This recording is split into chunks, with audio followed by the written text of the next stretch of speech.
Good morning बच्चों। हमने पिछली क्लास में फर्टिलाइजेशन पढ़ रहे थे, फर्टिलाइजेशन की मैकेनिज्म, कैसे फर्टिलाइजेशन होता है। ठीक है, तो फर्टिलाइजेशन की जो मैकेनिज्म होती है, इसी में तुम लोगों को एक टॉपिक और है, पॉलीस्पर्मी। वैसे तो मैंने इसको पिछले क्लास में ही बताया हुआ है। पॉलीस्पर्मी मतलब क्या होता है कि कई स्पर्म, जैसे हम पॉलीस्पर्मी प्रिवेंशन मैकेनिज्म, ठीक है, जैसा, और ये उसमें मैं बता ही चुकी हूँ कि जब एग में जनरली एग में एक स्पर्म एंट्री करता है, ठीक है, तो अब वो जो स्पर्म है अंदर एंट्री कर रहा है, उसके बाद उसी जगह से कई और स्पर्म भी आ सकते हैं।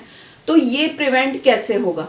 तो जैसे उसकी मैकेनिज्म मैंने बताई दी थी, कॉर्टिकल ग्रेन्यूल्स की, जैसे ही स्पर्म का जो वो माइक्रोपाइल जो फर्टिलाइजेशन साइट पर पहुंचता है, तो वहां पर क्या होगा, एक पैसेज बन जाएगा। दोनों की प्लाज्मा मेम्ब्रेन जो होती है ओवा और स्पर्म की, ये फ्यूज हो जाएगी और एक पैसेज बन जाएगा। उससे जो स्पर्म का न्यूक्लियस और मिडिल पीस है वो ओवा में अंदर एंटर होके और दोनों फ्यूज हो जाते हैं।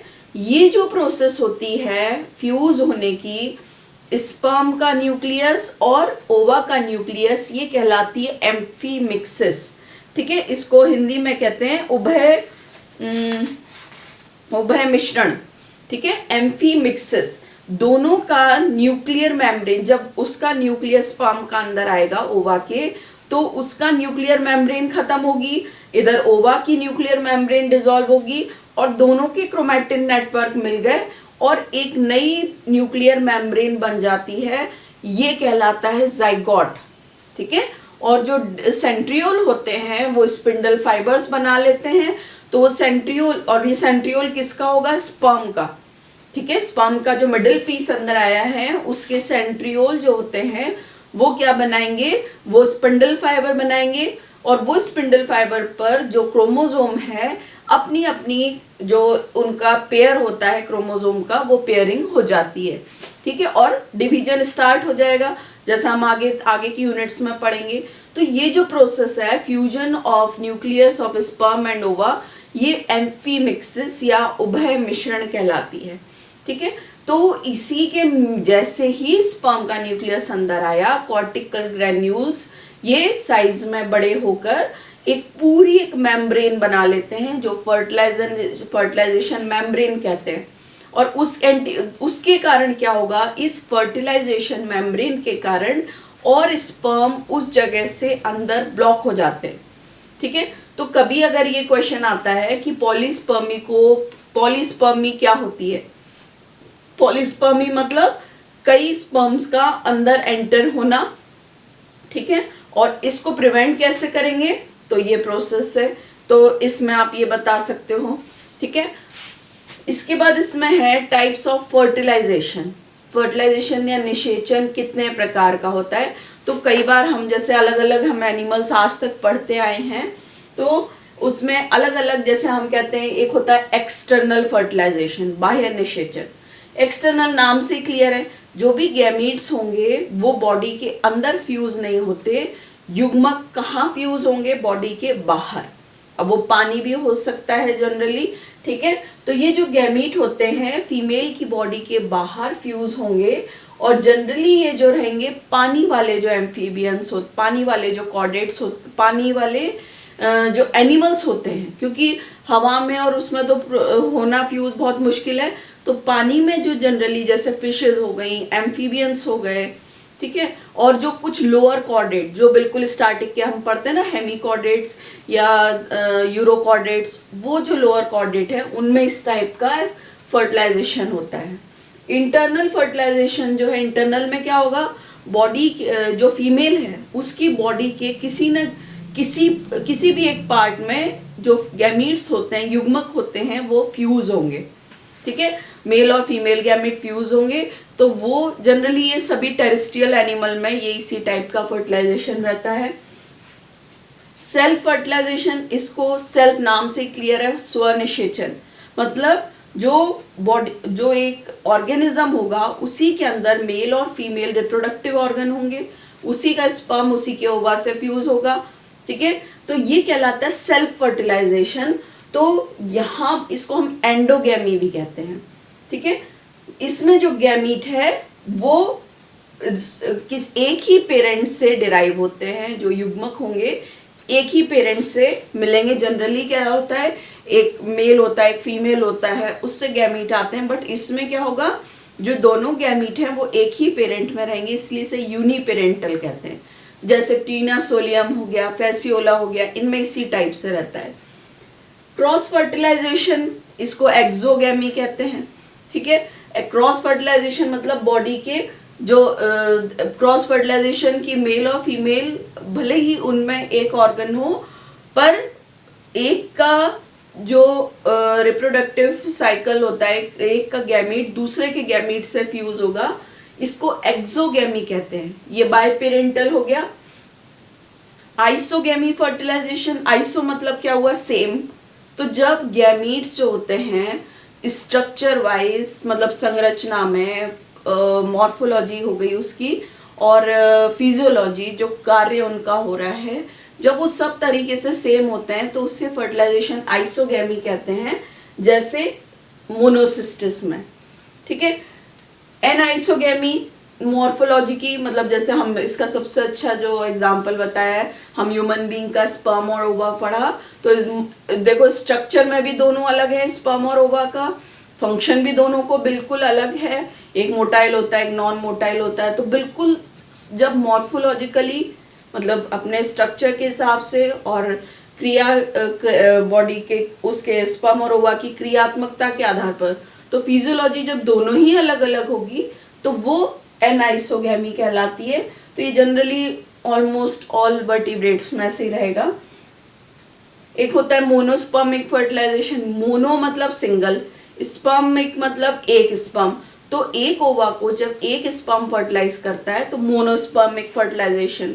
ठीक है, पॉलीस्पर्मिक जब एक ओवा को, ठीक है, कई स्पर्म फर्टिलाइज कर सकते हैं, या कई ओवा को कई स्पर्म, तो ये क्या कहलाएगा कि पॉलीस्पर्मिक फर्टिलाइजेशन। तो इस तरह से ये डिफरेंट टाइप ऑफ फर्टिलाइजेशन है। ये हो सकता है कभी 1 मार्क में, मतलब शॉर्ट क्वेश्चंस जो होते हैं उनमें आपको पूछ लिया जाए, तो एक बार इसके क्या डेफिनेशन क्या है, उसके एग्जाम्पल क्या है, ये पता होना चाहिए। ठीक है, फिर इसमें एक, जैसे मैंने फर्टिलाइजिंग एंटी फर्टिलाइजिंग रिएक्शन बताया था।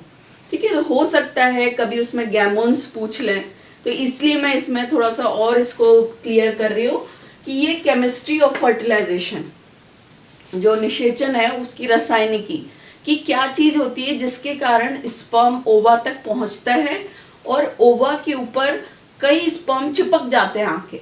तो क्या चीज ऐसी होती है, तो ये केमिस्ट्री ऑफ फर्टिलाइजेशन मतलब क्या होगा, ये जो हॉर्मोन्स हैं, जो ये स्पर्म और ओवा जो हॉर्मोन्स सिक्रीट कर रहे हैं, वो केमिकल नेचर के होते हैं, रासायनिक प्रकृति के होते हैं।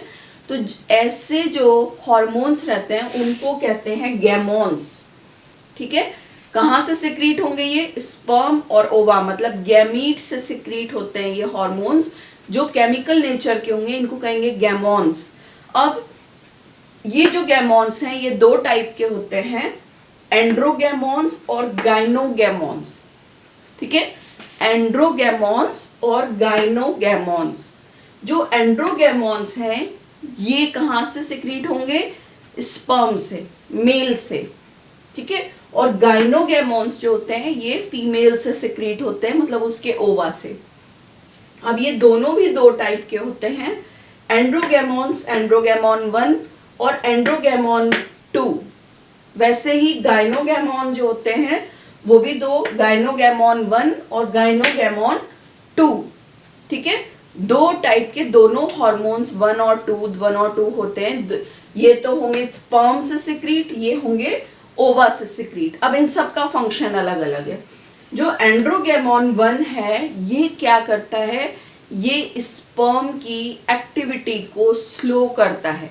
मतलब जब स्टार्टिंग में स्पर्म बन रहे होते हैं तो ये उनकी जो तीव्रता होती है जिससे ये इनिशिएट होते हैं अपने ओवा तक पहुंचने में, उसकी एक्टिविटी को स्लो रखते हैं, ठीक है। और एंड्रोगेमोन 2 जो रहता है वो क्या करेगा, ओवा के चारों ओर जो जेलेटिन का एक कवरिंग रहती है उसको डिसॉल्व करता है, ठीक है।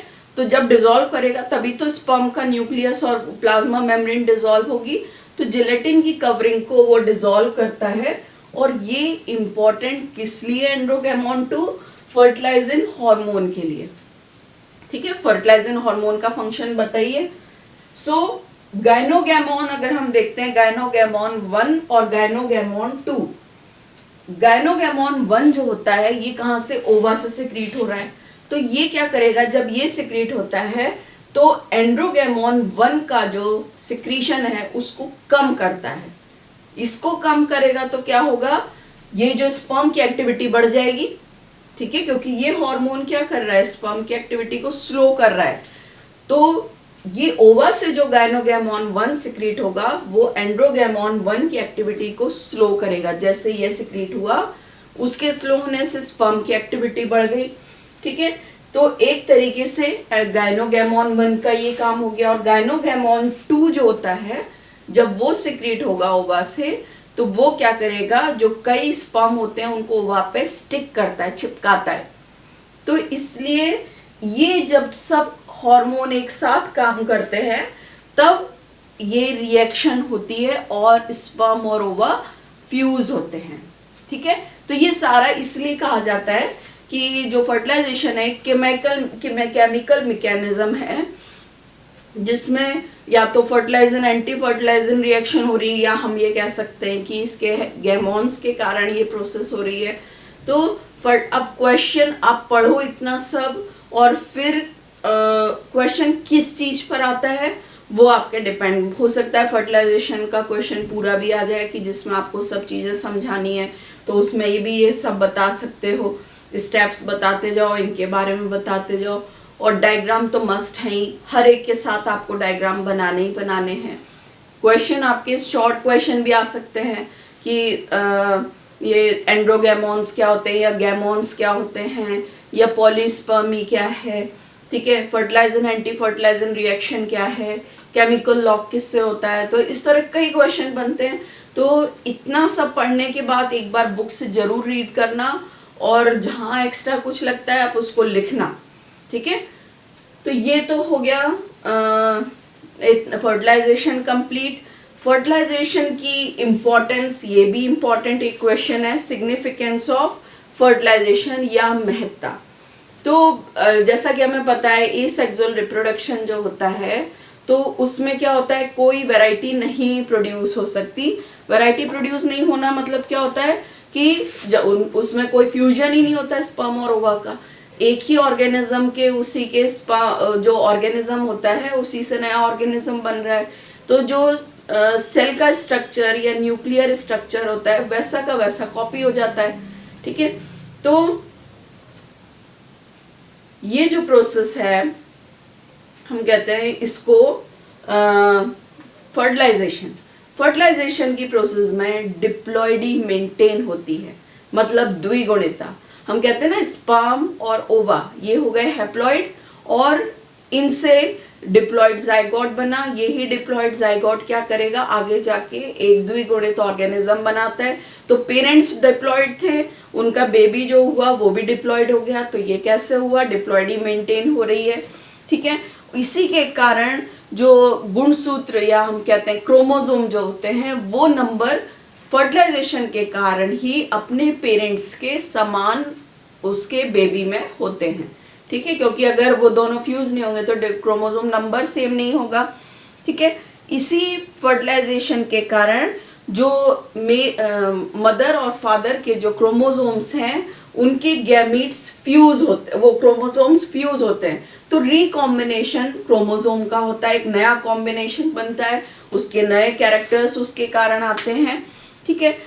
जो स्पर्म होता है उसके कारण से ही स्पिंडल फाइबर्स बनते हैं, इसमें निषेचन फर्टिलाइजेशन के कारण ही, ठीक है। और जो हम कहते हैं सेक्स डिटर्मिनेशन होता है कि मेल और फीमेल के गैमीट्स फ्यूज हुए और फिर क्या हुआ, वहां पर जो फ्यूज होने के बाद में सेक्सेस कि एक्स वाई से फ्यूज हो रहा है या एक्स एक्स से फ्यूज हो रहा है, उसके कारण ही ये जो सेक्स डिटर्मिनेशन भी फर्टिलाइजेशन के कारण ही होता है, ठीक है। और इसी के कारण जहां से फर्टिलाइजेशन होता है वहां से क्लीवेज का जो सरफेस स्पेस होती है वो भी क्लियर होती है, ठीक है। और इसी फर्टिलाइजेशन के कारण ही जो एग होता है उसका एक नया एक्सिस बनता है, ठीक है। और इसमें जैसे ही फर्टिलाइजेशन होता है एग की जो मेटाबॉलिक एक्टिविटीज है वो बहुत फास्ट हो जाती हैं, क्योंकि स्टिमुलेट होता है वो स्पर्म के न्यूक्लियस से, ठीक है। तो इस तरह से क्या होता है, जो फर्टिलाइजेशन की प्रोसेस के बाद ही पॉलीस्पर्मी भी प्रिवेंट होती है। तो ऐसे बहुत सारे कैरेक्टर्स हैं या हम कह सकते हैं सिग्निफिकेंस हैं फर्टिलाइजेशन के कारण होने वाले, ठीक है। तो इतना आपको फर्टिलाइजेशन में सिग्निफिकेंस ये भी बहुत इम्पॉर्टेंट है। और इसके बाद जो है वो है एक टॉपिक आपका पार्थेनोजेनेसिस या अनिषेक जनन, ठीक है। तो ये जो अनिषेक जनन होता है नाम से ही क्लियर है। अभी तक हमने सेक्सुअल रिप्रोडक्शन पढ़ा। सेक्सुअल रिप्रोडक्शन में क्या हो रहा था कि जो मेल और फीमेल के गैमीट्स हैं वो फ्यूज होके एक नया कॉम्बिनेशन बना रहे थे, डिप्लॉइडी मेंटेन हो रही थी। पार्थेनोजेनेसिस या अनिषेक जनन में क्या होगा, जो एग है वो बिना स्पर्म के फर्टिलाइज हुए एक नया ऑर्गेनिज्म बना देता है। तो सबसे पहले जो पार्थेनोजेनेसिस थी वो लॉक साइंटिस्ट थे और उनके जो कंपेनियंस थे उन्होंने इसको सबसे पहले कुछ एनिमल्स में देखा कि ऐसी कोई चीज होती है जिससे एग बिना फर्टिलाइज हुए ही नए ऑर्गेनिज्म में चेंज हो जाते हैं। और जो ऑर्गेनिज्म इस पार्थेनोजेनेसिस से प्रोड्यूस होते हैं उसको क्या कहते हैं, पार्थेनॉट, ठीक है। पार्थेनॉट्स कहते हैं उनको जो इससे प्रोड्यूस हुए हैं। पार्थेनॉट्स जो बेटी साइंटिस्ट थे उन्होंने इसकी डेफिनेशन दी थी। डेफिनेशन क्या है कि जब जो ऐसी प्रोसेस जिसमें मेल गैमीट फीमेल गैमीट बिना मेल गैमीट के एक न्यू ऑर्गेनिज्म में प्रोड्यूस हो बन जाता है, न्यू ऑर्गेनिज्म में डेवलप होता है, वो पार्थेनोजेनेसिस कहलाती है। तो ये जनरली क्या होते हैं, जो इंसेक्ट के या कुछ इंसेक्ट के कुछ ऑर्डर्स रहते हैं उनमें ये प्रोसेस जनरली पाई जाती है। हाइमेनोप्टेरा हो गया, ठीक है, होमोप्टेरा हो गया, कॉलियोप्टेरा हो गया, रोटिफर्स है, ठीक है, नेमेटोड्स हैं, जो पहले प्राचीन crustaceans, primitive type of crustacean है, कुछ ही काइनोडर्मेट्स, इनमें पार्थेनोजेनेसिस पाई जाती है, ठीक है। तो ये जो फर्टिलाइजेशन लिख दिया मैंने, टाइप्स ऑफ पार्थेनोजेनेसिस,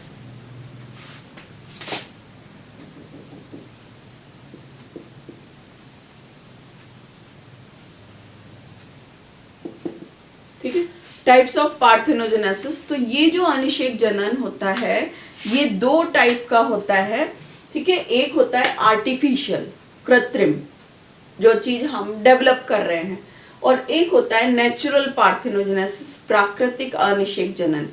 तो जो आर्टिफिशियल पार्थेनोजेनेसिस है वो क्या होगा कि एग को स्टिमुलेट किया जाता है किसी भी एक बाहरी फैक्टर से, ठीक है।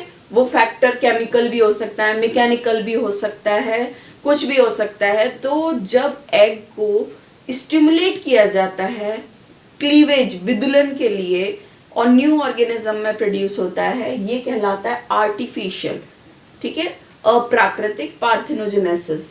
तो या कृत्रिम भी कह सकते हैं, ठीक है। तो इसमें जैसे हम कहते हैं कि पहला इसमें हो गया फिजिकल स्टिमुलस, ठीक है।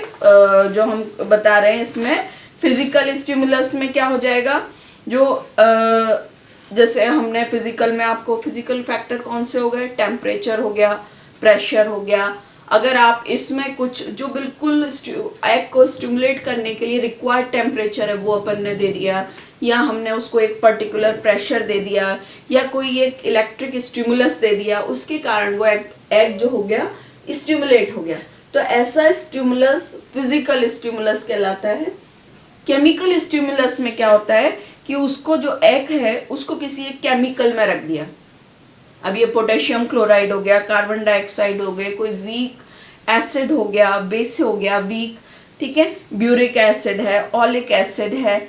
जैसे इसमें एग, फ्रॉग का जो एग होता है उसमें अगर एक निडल जो ब्लड सीरम में डिप करके, तो ब्लड सीरम भी यहाँ पर क्या स्टिमुलेंट हो गया, तो उस निडल को ब्लड सीरम में डिप करके उसको अगर एग से टच किया जाए तो वो एग क्या होता है, स्टिमुलेट हो जाता है और डेवलप होने लगता है। क्लीवेज, एग की जैसे जाइगोट, एग के बाद जाइगोट बनता है या एग स्टिमुलेट होके वो क्या करता है, विदलन शुरू करता है या क्लीवेज शुरू करता है, मोरूला, ब्लास्टोला, गेस्टोला। तो इस चीज को या तो स्पर्म कर रहा था, अभी तक हमने जैसे पढ़ा कि उसने स्टिमुलेट किया एग को और जाइगोट बन के और क्लीवेज शुरू हो गया, तो ये चीज ब्लड सीरम के थ्रू जस्ट उसको स्टिमुलेट करके और वो चीज शुरू हो गई। तो ये जो ये कहलाता है केमिकल स्टिमुलस, ठीक है। फिर इसमें आता है एक यांत्रिक, मैकेनिकल स्टिमुलस। तो इसमें क्या होता है, एग्स को या तो किसी सुई से, निडल से पंचर, मतलब उसको टच करते हैं, स्टिमुलेट करते हैं, या फिर क्या होता है एग्स को शेकिंग की प्रोसेस करते हैं जिससे उसमें अपने आप डेवलपमेंट स्टिमुलेशन हो जाता है और प्रोसेस शुरू हो जाएगी। फिर एक इसमें आता है कि stimulus provided by entry of sperm. अब ये स्पर्म हो सकता है कि उसी स्पीशीज का ना हो, किसी का भी अलग इस स्पर्म लेकर वो स्पर्म क्या करेगा, स्टिमुलेट तो कर देगा एग को, पर उसका कोई और इन्वॉल्वमेंट नहीं होगा, ठीक है। सिर्फ उसका काम ये रहेगा स्टिमुलेशन, जिससे विदलन शुरू हो जाए तो किसी और के स्पर्म से। तो ये जो कुछ प्रोसेस है ये आर्टिफिशियल कहलाती हैं, ठीक है। अब नेचुरल अगर पार्थेनोजेनेसिस हम देखें तो ये एफिड्स हुए, रोटिफर्स हैं, फिलोपोड्स हैं, इंसेक्ट्स जनरली इनमें पाई जाती है नेचुरल, ठीक है, प्राकृतिक रूप से। तो प्राकृतिक रूप से ये जो नेचुरल पार्थेनोजेनेसिस है ये दो टाइप की होती है, एक तो कंप्लीट पार्थेनोजेनेसिस और एक साइक्लिक पार्थेनोजेनेसिस, ठीक है। अब जो कंप्लीट पार्थेनोजेनेसिस है इसमें मेल्स नहीं होते, ठीक है। जो भी स्पीशीज जिसमें कंप्लीट पार्थेनोजेनेसिस होती है मेल्स नहीं होंगे, सिर्फ फीमेल्स होंगी, और जो एग होते हैं वो फीमेल से ही डेवलप होंगे, और जो एग कंप्लीट पार्थेनोजेनेसिस से डेवलप होंगे उनमें सिर्फ फीमेल्स ही होंगी, ठीक है। और इसमें कोई भी जीन का इंटरचेंज नहीं होता क्योंकि कहीं कोई कॉम्बिनेशन ही नहीं है, ठीक है। ये तो हो गई कंप्लीट पार्थेनोजेनेसिस। साइक्लिक पार्थेनोजेनेसिस जैसे हनी बी में, ठीक है, तो क्या होता है, सेक्सुअल रिप्रोडक्शन भी हो रहा है, फिर पार्थेनोजेनेसिस हो रही है, फिर सेक्सुअल, फिर पार्थेनोजेनेसिस। तो जब ऐसी प्रोसेस होती है तो वो साइक्लिक चलता है, तो ये कहलाता है साइक्लिक पार्थेनोजेनेसिस, ठीक है। जैसे हनी बी होती है, वास्प होती है, इसमें जो है ये दो टाइप के होते हैं, cyclic parthenogenesis, haploid cyclic parthenogenesis और डिप्लॉइड साइक्लॉइड पार्थेनोजेनेसिस, ठीक है। Cyclic parthenogenesis, haploid cyclic parthenogenesis जो है इसको एरिनोटॉकी कहते हैं, और डिप्लॉइड पार्थेनोजेनेसिस, साइक्लिक पार्थेनोजेनेसिस जो है उसको थीलोटॉकी कहते हैं, ठीक है। ये डिवीजन याद रखना, और फिर उससे क्या होता है, क्लियर हो जाएगा आगे कि हमें क्या पढ़ना है। तो साइक्लिक पार्थेनोजेनेसिस, हैप्लॉइड और डिप्लॉइड, और जो डिप्लॉइड है उसको एमियोटिक और मियोटिक दो में डिवाइड किया हुआ है। इनका डिटेल हम नेक्स्ट क्लास में, नेक्स्ट लेक्चर में पढ़ेंगे, ठीक है। तो इतना चीज रिवाइज करो और बुक पढ़ना मत छोड़ो, क्योंकि बुक से पढ़ोगे तभी उसमें एक्स्ट्रा कुछ होता है वो मिलेगा, और उसको नोट्स में लिखो, ओके। Thank you.